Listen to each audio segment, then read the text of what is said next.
Hi guys and gals, Froggy here. I hope this lighting is a little bit better.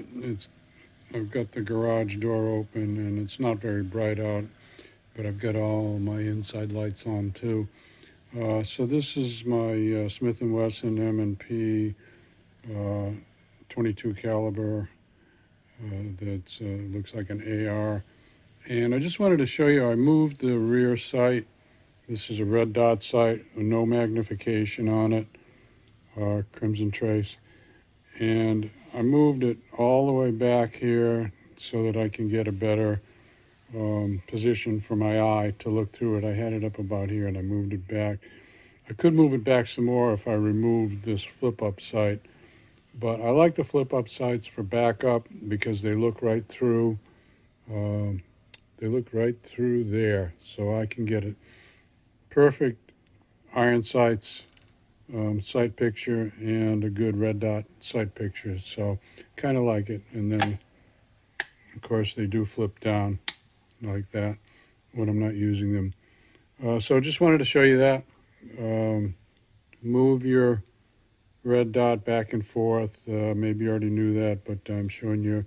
And also I put a little, wow, I can't see that at all. Hold on. Put a little note on there. It says red dot here with a couple of little marks, just so I remember, because I'm also going to put this loophole glass scope on there too, and I'm going to be able to change them out depending whether I'm shooting like, close up 3-gun competition or just punching holes at paper at a longer range.